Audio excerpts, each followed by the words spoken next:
नमः। श्री सरस्वती नमः। श्री गुरुभ्यो नमः। जगद्गुरु नरेंद्राचार्य महाराज की जय। सद्गुरु काड सिद्धेश्वर महाराज की जय। संत शिरोमणि गजानन महाराज की जय। आद्य जगद्गुरु रामानंदाचार्य महाराज की जय। सियावर वल्लभ रामचंद्र की जय। गुरुर्ब्रह्मा गुरुर्विष्णु गुरुदेवो महेश्वरः। श्री गुरु साक्षात् परब्रह्म तस्मै श्री गुरवे नमः। ब्रह्मानन्दं परमसुखदं केवलं ज्ञानमूर्तिं द्वन्द्वातीतं गगनसदृशं तत्त्वमस्याधिलक्ष्यम् एकं नित्यं विमलमचलं सर्वधी साक्षिभूतं भावातीतं त्रिगुणरहितं सद्गुरु तन्नमामि। श्रीमद्दासबोधदशकबन्धरावा समास सातवान् अधोर्ध्वनिरूपण वाचण्यास प्रारंभ करितो महाराज। श्रीराम नाना विकारांचे मूळ ते हे मूळ मायाची केवळ अचंचळी जे चंचळ सूक्ष्म रूपे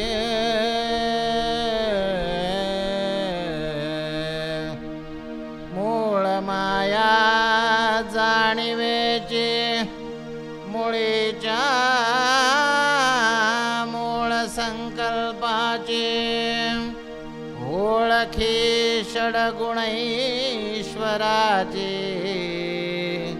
हेणेची न्याय श्रीराम। प्रकृती पुरुष शिवशक्ती अर्धनारी नटेश्वर म्हणते परिते अवघी जगज्योती मूळ त्यासी श्रीराम। संकल्पाचे जे चळण तेची वायो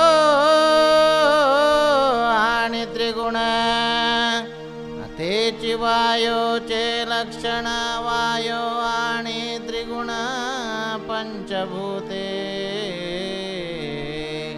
पाहता कोणी एक वेल त्याच्या मुळ्या सती खोल पत्रे पुष्पे फळे केवळ मुळाच पाशी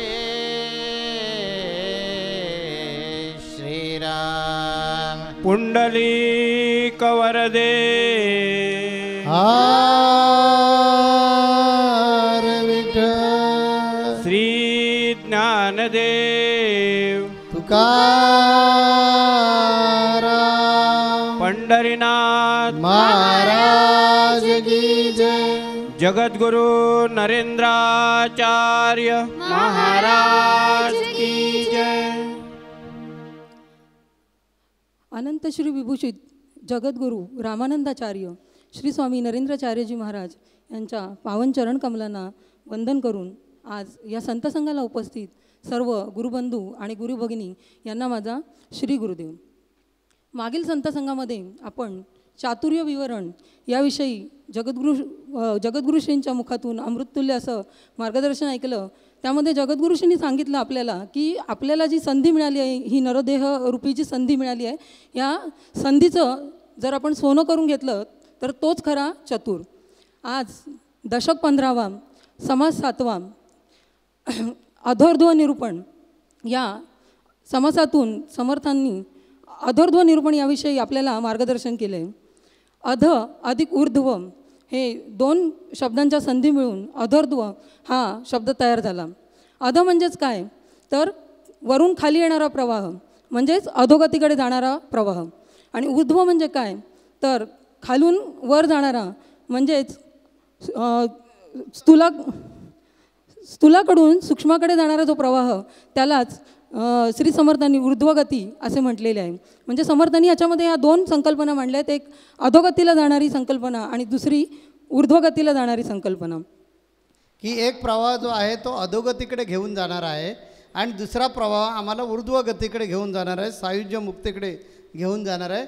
समर्थ रामदास स्वामींनी अतिशय सुंदर या समासामध्ये माहिती सांगितलेली आहे. आता आपल्याला ताई सांगतायत, आपण ते शांतपणे ऐकून घेऊया. या सृष्टीचक्रामध्ये समर्थ आपल्याला असं सांगतायत की या सृष्टीचक्रामध्ये 2 प्रवाहित आहेत. प्रकृती 2 मार्गाने प्रवास करत असते. जो पहिला प्रवास आहे तो स्थूलाकडून सूक्ष्माकडे जाणारा प्रवास आहे आणि यालाच श्री समर्थांनी ऊर्ध्वगती असे म्हटलेले आहे.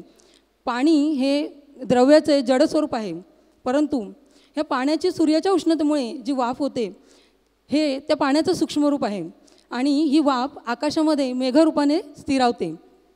प्रकृती सृष्टीमध्ये जो दुसरा मार्ग अवलंबते तो मार्ग म्हणजे सूक्ष्माकडून स्थूलाकडे येणारा मार्ग.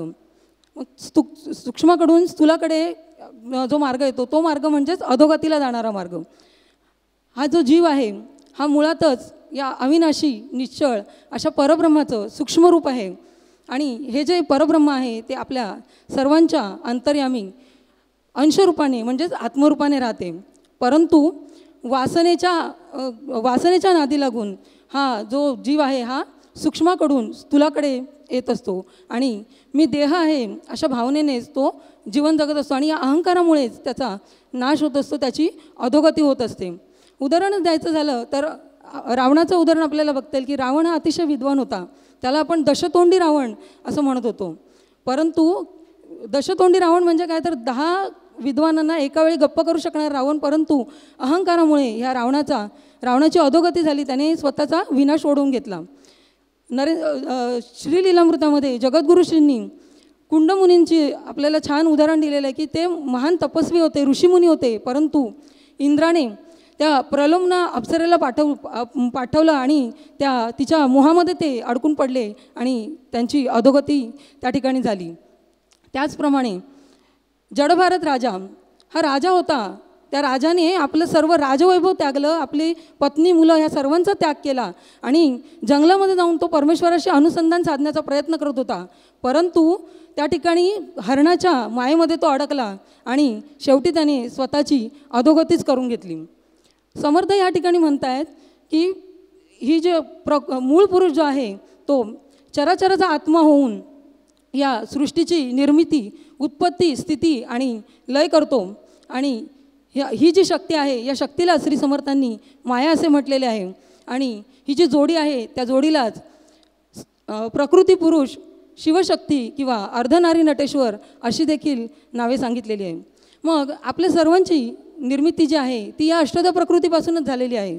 पंच ज्ञानेंद्रिये, पंच कर्मेंद्रिये, मन यांच्या सहाय्याने, बुद्धी यांच्या सहाय्याने आपण अनेक विषयांचे उपभोग घेत असतो आणि स्वतःला शरीर समजून या देहाला स्वतःचे स्वरूप समजून आपण काय करतो तर वेगवेगळी शुभ आणि अशुभ अशी कर्म आपल्या हातून होत असतात आणि या कर्माच्या फलस्वरूपच आपल्याला काय होतं तर आपल्याला दुःख भोगायला मिळतात आणि आपण या जन्ममरणाच्या चक्रामध्ये अडकून पडतो. समर्थ या ठिकाणी म्हणतायत नाना विकारांचे मूळ ते हे मूळ मायाचं केवळ अचंचळी जे चंचळ सूक्ष्मरूपी. तर समर्थांना याच्यातनं हेच सांगायचं आहे की आपल्यामध्ये जे वेगवेगळे विकार आहेत, काम, क्रोध, मद, मत्सर, मोह आणि माया, हे सर्व जे विकार आहेत, ह्या ज्या वासना आहेत या मूळ मायेतूनच आपल्यामध्ये आलेल्या आहेत. आणि म्हणूनच ही वासना म्हणजे काय, तर ही वासना म्हणजे एखादी वस्तू आपल्याला मिळावी अशी जी आपल्या मनामध्ये प्रबळ इच्छा निर्माण होते आणि आपलं मन त्या गोष्टीकडे इतकं आकर्षित होतं की तिथेच आपण गुंतून पडतो आणि शेवटी मोहवश होऊन आपण अधोगतीला जातो. आपल्या या स्थूल देहावरती किंवा एखाद्या वस्तूविषयी आपल्या मनामध्ये जे ममत्व निर्माण होतं त्यालाच श्री समर्थ वासना असे म्हणतात. वासना लागे जीवात तेणे दुःख मिळे तेणे उपाधी बळावेल की, म्हणजेच काय, तर आपण सुद्धा काय करतो, या संसाररूपी भगवंताने जो आपल्याला हा संसार, हा प्रपंच खेळ म्हणून खेळायला दिलेला आहे, या प्रपंचामध्ये या वासनेमुळे इतके अडकून पडतो, गुरफटून पडतो आणि मग देहाभिमानाने पत्नी माझी, मुलं माझी, घर माझं, संसार माझं, माझं आणि हे मायेचं ओझं घेऊनच आपण जीवन जगत असतो. आणि एका बेसावत क्षणी त्या काळाची आपल्यावर झडप पडते आणि मग शेवटी जशी आपली वासना असते त्याप्रमाणे आपण देहधारण करतो आणि स्वस्वरूपाची ओळख नसल्यामुळे स्वतःची अधोगती करून घेतो आणि या जन्ममृत्यूच्या फेऱ्यामध्ये आपण अडकून पडतो. आपण नक्की आपली अधोगती कशी होते हे आपण ह्या दृष्टांतातून पाहूया.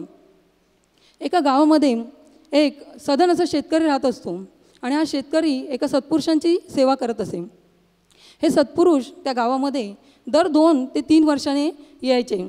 असेच ते त्याच्याकडे आले असताना ते त्याला म्हणाले, अरे बाबा, तुझी मुलं बाळं चांगली मोठी झालेली दिसत आहेत, तुला नातवंडही झालेली दिसत आहेत, तेव्हा तू आता एक काम कर, तू माझ्याबरोबर चल. त्यावेळी हा शेतकरी त्यांना म्हणतो, अहो महाराज, तुम्ही म्हणताय माझी मुलं मोठी झाली आहे, पण माझी मुलं काही खरोखर म्हणजे त्यांना संसार प्रपंचाचं जे यथार्थ ज्ञान असलं पाहिजे ते काही त्यांच्याजवळ अजून आलेलं नाही. आणि ही जी माझी नातवंड आहेत ही तर माझ्याशिवाय राहूच शकत नाहीत आणि म्हणून मी काही आता आपल्याबरोबर येऊ शकत नाही. ते सत्पुरुष त्याच्याकडे फक्त बघतात, हसतात आणि निघून जातात. पुन्हा 2-3 वर्ष निघून जातात आणि पुन्हा त्या सत्पुरुषांचं आगमन त्या ठिकाणी होतं त्या गावात आणि ते त्याला भेटायसाठी जातात. पाहतात तर तो शेतकरी त्या ठिकाणी नसतो, पण हे सत्पुरुषच त्रिकालज्ञानी असतात. अंतर्ज्ञानाने त्यांना असं लक्षात येतं की हा जो शेतकरी आहे तो याच घरामध्ये बैल रूपाने जन्माला आलेला आहे आणि म्हणून ते काय करतात, त्याला भेटण्यासाठी त्या गोठ्यामध्ये जातात आणि त्याला पुन्हा विचारतात, अरे बाबा, येतोयस ना माझ्याबरोबर? परंतु यावेळी हा उत्तर काय देतो माहीत आहे? हा म्हणतो, अहो महाराज, खरोखरच मला यायची इच्छा होती हो तुमच्याबरोबर, पण काय सांगू, अहो पावसाळ्याचे दिवस जवळ आले आहेत, जमिनीची नांगरट करायची आहे आणि माझ्याबरोबरीचा हा जो बैल आहे हा वयोवृद्ध झालेला आहे, त्यामुळे मी आत्ता काही आपल्याबरोबर येऊ शकत नाही, पण मी पुढच्या वेळी मात्र नक्कीच आपल्याबरोबर येईल. सत्पुरुष पुन्हा त्याच्याकडे बघतात, हसतात आणि निघून जातात. पुन्हा अशीच 2-3 वर्ष निघून जातात आणि पुन्हा त्यांचं त्या गावात येणं होतं आणि त्या ठिकाणी ते जातात तर त्यांना तो कुत्रा रूपाने त्या घराची राखण करत असलेला दिसतो. पुन्हा ते त्याला म्हणतात, अरे बाबा, येतोयस ना माझ्याबरोबर? तो म्हणतो, महाराज, अहो खरंच मला मनापासून यायचं होतं, पण काय सांगू, अहो ही माझ्या ज्या सुना आहेत ना त्या अतिशय वेंधळ्या आहेत आणि धांदरट आहेत. त्या काय करतात, घराच्या बाहेर जाताना दाराला कडी कुलपं काही लावतच नाहीत आणि अशाच निघून जातात आणि मग अशा वेळी जर चोर घरात शिरला तर एवढ्या कष्टाने मिळवलेलं धन चोरांच्या घशात जाईल ना, म्हणून मी आपल्याबरोबर येऊ शकत नाही. सत्पुरुष पुन्हा त्याच्याकडे बघतात आणि हसतात आणि निघून जातात. तात्पर्य काय, तर अशा रीतीने आपली अधोगती होऊ नये, तर म्हणून आपल्या अधोगती होऊ नये, आपल्याला हा जो नरदेह मिळालेला आहे या नरदेहाचं आपल्याला सार्थक करून घ्यायचं आहे. संत काय म्हणतात, नाना सुकृतांचे फळ तोची नरदेह केवळ, त्याहीमध्ये भाग्य सफळ तरीच सन्मार्ग मिळे. म्हणजेच काय, तर बहुपुण्याने अनंत जन्मीच्या पुण्य आपल्या गाठीशी असल्यामुळे हा दुर्लभ असा मानवदेह आपल्याला प्राप्त झालेला आहे आणि या मानवदेहाचं जर आपल्याला खऱ्या अर्थाने सार्थक करून घ्यायचं असेल तर आपण काय केलं पाहिजे, तर आपण आपला हा जो धोपट मार्ग आहे, संसार प्रपंचाचा जो धोपट मार्ग आहे, हा मार्ग आपण बदलला पाहिजे आणि आपण काय केलं पाहिजे, तर सन्मार्गावर आलं पाहिजे. मग हा सन्मार्ग आपल्याला कोण देणार, आपण कसं येणार सन्मार्गावर, तर हा सन्मार्ग केवळ आणि केवळ सद्गुरूच आपल्याला देऊ शकतात. बघा ना, आपण जेव्हा जगद्गुरुश्रींच्या सहवासामध्ये नवीन होतो, त्यावेळी आलो होतो आपण सगळे, ज्यावेळी नवीन होतो आपण काय केलं होतं, आपण आपल्या सांसारिक अडचणी प्रश्न घेऊनच माऊलींपर्यंत आलो होतो. कुणाला मूल होत नाही आहे, कुणाचं लग्न जमत नाही आहे, कुणाला नोकरीधंदा नाही आहे, आणि असे हे प्रापंचिक प्रश्न घेऊनच आपण माऊलींच्या सहवासात आलो. परंतु माऊलींनी आपल्याला काय मार्गदर्शन केलं, तर माऊलींनी आपल्याला सांगितलं की अरे बाबा, तुझी समस्या सोडवण्याची पूर्ण जबाबदारी मी घेतो, पण मी सांगितल्याप्रमाणे तुला वागावं लागेल. मग काय सांगितलं जगद्गुरुश्रींनी, तर माऊलींनी आपल्याला मार्गदर्शन केलं की तुम्ही दिवसातून 10 मिनटं वेळ काढा. 23 तास आणि 50 मिनटं संसार प्रपंचासाठी द्या, परंतु 10 मिनटं वेळ काढून आपण काय करायचं आहे, तर नामस्मरण करायचं आहे. मनाला भक्तिरूपी व्यायाम देऊन आपल्याला एकाग्र व्हायचं आहे. आणि म्हणून ओम नरेंद्र नाथाय नमः या मंत्राचं नामस्मरण करायला सांगितलं. त्याचबरोबरीने माऊलींनी दुसरं पथ्य आपल्याला काय सांगितलं की स्वप्नातही कुणाचं वाईट चिंतू नका आणि तुम्ही जगा, दुसऱ्याला जगवा. जर माऊलींनी आपल्याला असं अभिवचन दिलं की तुम्ही जर ह्या सर्व पथ्यांचं तंतोतंत पालन केलं तर तुमची समस्या सोडवण्याची जबाबदारी आहे ती मी घेतो. आणि यातून माऊलींनी काय केलं, तर हळूच आपल्या हातावर ते समस्या मार्गदर्शन रूपी चॉकलेट दिलं आणि काय केलं, आपल्याला हळूच त्या प्रपंचातून या परमार्थाच्या वाटेवर आणून सोडलं, या भक्ती मार्गावर म्हणजेच सन्मार्गावर आपल्याला आणून सोडलं. आज माऊलींची अतिशय तळमळ आहे, माऊलींची अशी इच्छा आहे. आपण बद्ध होतो, बद्धाकडून ज्यावेळी आपण माऊलींच्या सानिध्यात आलो त्यावेळी आपण मुमुक्षू झालो. नंतर हळूहळू या मार्गामध्ये पुढे पुढे जात आपण अनुग्रहित झालो, साधक झालो. माऊलींची अशी तळमळ आहे की माझे हे जे साधक आहेत, हे जे माझे शिष्य आहेत, यातून असंख्य नरेंद्र महाराज निर्माण झाले पाहिजेत. आणि म्हणूनच माऊलींनी काय केलं, तर सद्गुरू सहवास हा 3 दिवसाचा शिबिराचा कार्यक्रम श्री क्षेत्र नाणीज या ठिकाणी आपल्यासाठी घेतला. आणि यामध्ये माऊलींनी आपल्याला काय बरं शिकवलं, तर माऊलींनी आपला आहार कसा असला पाहिजे, आपण आपलं हे शरीर कशा रीतीने निरोगी ठेवू शकतो, कारण शरीर आपलं निरोगी असेल तरच आपण खऱ्या अर्थाने परमार्थ करू शकतो. म्हणून हे शरीर आपलं व्यायामाच्या माध्यमातून निरोगी कसं राहील, आपल्या हातून खऱ्या अर्थाने भक्ती कशी घडली पाहिजे, आपलं नामस्मरण कशा पद्धतीने झालं पाहिजे, आणि आपण जास्तीत जास्त सत्कर्म करून पुण्याचा जो संचय आपल्या गाठीशी तो कसा वाढवू शकू, आणि आपण ध्यान कसं केलं पाहिजे, अशा प्रकारचं मार्गदर्शन करून आपल्याला या आध्यात्मिक मार्गावर म्हणजे सन्मार्गावर, या प्रगतीपथावर माऊली आपल्याला घेऊन आलेल्या आहेत आणि तिथे त्यांनी आपल्याला आणून सोडलेलं आहे. आणि म्हणूनच या ठिकाणी म्हणावंसं वाटतं, गुरु घाली ज्ञानांजन, गुरु दाखवी निजधन. तर सद्गुरू माऊली काय करतात, तर अशा पद्धतीने विविध आपल्याला वेगवेगळ्या साधनांना देऊन वेगवेगळ्या पद्धतीच्या आपल्याकडनं सेवा ते करून घेत असतात. आणि ह्या साधनांच्या माध्यमातून, सेवांच्या माध्यमातून आपल्या मनामध्ये त्यांच्याविषयीचं जे प्रेम आहे, निस्संशय प्रेम, हे वृद्धिंगत होत असतं.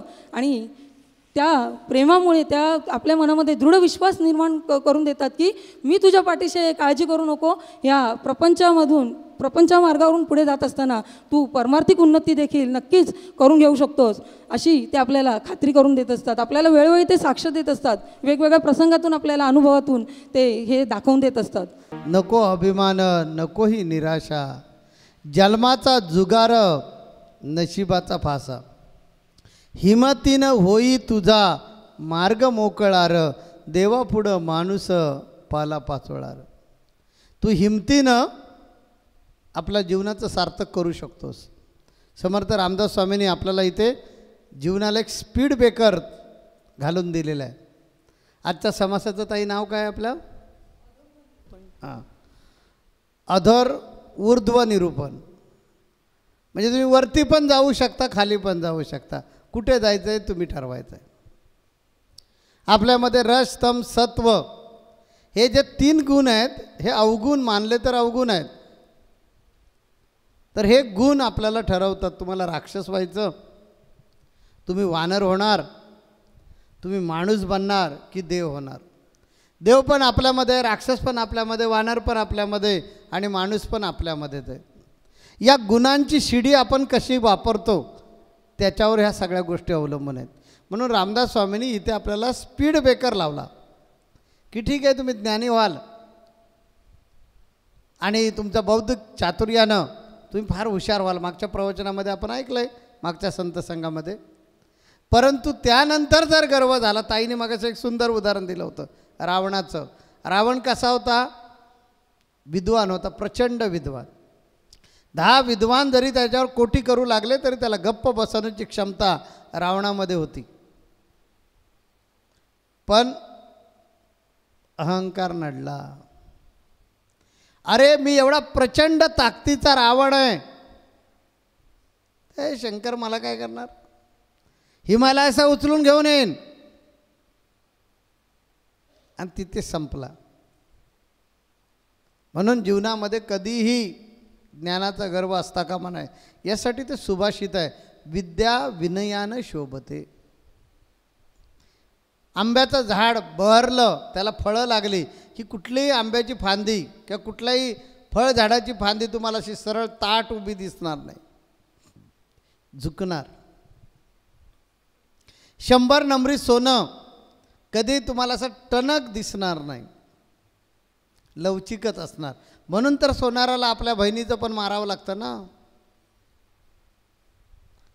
काही जण म्हणतात ना बहिणीला पण सोडत नाही, तिच्या सोन्यामध्ये पण 420 करतो. विनोदाचा भाग सोडून देऊया, मूळ मुद्द्याकडे येऊया की सोनं जे होतं आपण काय म्हणतो, त्याच्या जीवनाचं सोनं होऊ दे, म्हणजे अतिशय मौल्यवान ते होऊ दे. सोनं असा एक धातू आहे की तो असा हातानं दाबू शकता. पण फक्त 100 नंबरी त्याच्यामध्ये मिलावट असली की त्याला वाकवण्याचा प्रयत्न केला तर तुटणार. पोलाद वाकणार, लोखंड वाकणार नाही. तसं समर्थ रामदास स्वामी सांगतात की घमेंड करू नका, मी हुशार आहे, मी चतुर आहे, मी असं केलं, मी तसं केलं. याची घमेंड ज्या दिवशी होईल त्या दिवशी आपण संपणार आहोत.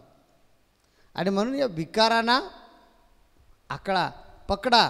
तुकोबारायांच्या अभंगामध्ये सांगितलं आहे, रजतम सत्व आहे ज्याच्या अंगी, याचं गुणी जगी वाया गेलं. जन्माचे ते मुळं पाहिले शोधून, दुःखाचे कारण जन्म घ्यावा. त्याच्यात त्यांनी सांगितलं आहे की रजतम सत्व आहे ज्याच्या अंगी, याचं गुणी जगी वाया गेलं. हे रजोगुण, तमोगुण, सत्वगुण आम्हाला फुकट घालवतात. म्हणून या रजगुणातला, तमोगुणातला, सत्वगुणातला जो शबलपणा आहे, म्हणजे अशुद्धता जी आहे ती दाबा. आणि शुद्धपणा त्याच्यातला म्हणजे राग आला पाहिजे. मानव आहे त्याला राग येणारच. 2 मिनटासाठी रागवून सोडून द्या. हे क्षणोक्षणी माझ्याकडे बघून तुम्हाला शिकता येईल. मी 5 मिनटामध्ये रागवतो, पण 6व्या मिनटाला तो राग गेलेला असतो आणि परत मी असताना दिसतो. माझ्या मनात कधीच नसतं समोरच्या माणसावर सूड उगवावा. त्याची चूक झाली की राग आला तर मी रागवतो, पण मी मनामध्ये कधीच नाही ठेवत. सत्वगुणाचा प्रभाव असेल तर तुम्ही मायेत अडकणार. मी पण अडकलेलं दिसतो या प्रपंचामध्ये. मानलं तर कुठंच नाही, मानलं तर कुठंच नाही, आणि मानलं तर सगळीकडे असं दिसतो. का तर आम्ही आमच्यातलं सत्वगुण, आमच्यातलं रजोगुण, आमच्यातलं तमोगुण वेगळ्या भूमिकेंसाठी तो आवश्यक असतो. म्हणून शुद्ध वाढवला आहे आणि अशुद्ध दाबून टाकला आहे. कारण मला नुसती एकटीच माळ घेऊन बसून काम नाही करायचं आहे, मला व्यवस्थापक म्हणून पण काम करायचं आहे. हा संप्रदाय योग्य प्रकारे चालवायचा, ही संस्था योग्य प्रकारे समाजाच्या कल्याणासाठी चालवायची आहे. हा सगळा राटगाडगा चालवत असताना मी एकदम सात्विक भोळा झालो, आता त्याला तुम्हाला काय करायचं ते करा, तर सगळेजण विकून टाकाल ना मला. मी प्रवचनात बसलेलं असेल, माझी तिकडे बोली करून टाकाल. आणि त्यामुळे हे सगळ्या भूमिका निभावत असताना, कारण तो आम्हाला संत पुरुषांना सांगितलेलं आहे की तुम्हाला लोकसंग्रह केला पाहिजे, म्हणून ह्या गोष्टी आवश्यक असतात. धाक असलाच पाहिजे कुटुंब प्रमुखाचा, संप्रदाय प्रमुखाचा धाक असलाच पाहिजे, पण तो ऊर्ध्वगतीला गेला पाहिजे, अधोगतीला जाता कामा नये, याची काळजी घेतली पाहिजे. मग आम्ही रागवतो, क्षणिक रागवतो, समोरचा भयंकर घाबरलेला असतो आणि जी चूक झालेली असते ती दुरुस्त करण्याचा तो प्रयत्न करतो. आम्ही मनातही नाही ठेवत. आता वेळ नाही म्हणून शॉर्टकटमध्ये फक्त सांगतो. एक महाराज आणि एक शिष्य वाटेन चालला होता, मध्ये नदी होती आणि नदीला पूर आल्यामुळे पैल तीराला जायचं होतं. पैल तीराला जायचं होतं तर सगळेजण एकमेकाचा हात पकडून चालले होते. एक चांगली तरुण मुलगी, 20-21 वर्षाची एकदम वयात आलेली मुलगी, तिला तिकडे पलीकडे घेऊन जायचं. तिने बघितलं की दाढीवाले बुवा चांगले आहेत, म्हणाले महाराज मला जर पलीकडे घेऊन जा. तिला विश्वास नव्हता बाकीच्यांचा, म्हणून ती म्हणाले महाराज तुम्ही मला घ्या. मग महाराजांनी तिला खांद्यावर बसवलं आणि खांद्यावर बसून लहान लहान जी माणसं होती त्यांना खांद्यावर बसूनच चालले होते पैलतीराला. महाराजांनी खांद्यावर बसवलं, महाराज चालले पैलतीराला. पोचल्याबरोबर तिला उतरवली महाराजांनी. ती मुलगी आपल्या रस्त्याने निघून गेली, महाराज आपल्या रस्त्याने निघून गेले. शिष्याच्या मनामध्ये मात्र सारखं सारखं वाटत होतं, महाराजांनी त्या मुलीला कधी म्हणजे खांद्यावर कशी काय उचलून घेतली, एवढे मोठे महाराज. ज्यावेळी तो चिंताग्रस्त दिसला तेव्हा महाराज म्हणाले, अरे तिला कधीच सोडले मी, ती काठावरच सोडून दिली. असं असलं पाहिजे. यासाठी तुमचं शुद्ध जे 3 गुण आहेत, कारण गुण कधी काढून टाकता येणार नाही. ज्या दिवशी आपल्यातले गुण निघून जातील त्या समजून जायचं आपण शव झालेलो आहोत, म्हणजे पार्थिव झालेलो आहोत. कारण आत्म्याबरोबर हे 3 गुण निघून जातात आणि शरीराबरोबर 5 तत्व निघून जातात. त्यामुळे आपल्याला ऊर्ध्वगतीकडे जायचं आहे, अधोगतीकडे जायचं नाही. एवढाच निश्चय आज या संत संघाच्यामध्ये करूया आणि इथे थांबूया. पुढच्या आठवड्यामध्ये पुढचा विषय ऐकण्यासाठी आपण परत भेटूया. श्री गुरुदेव. जगद्गुरु नरेंद्राचार्य महाराज की जय. सद्गुरु काडसिद्धेश्वर महाराज की जय. संत शिरोमणी गजानन महाराज की जय. आद्य जगद्गुरु रामानंदाचार्य महाराज की जय. सिया वल्लभ रामचंद्र की जय.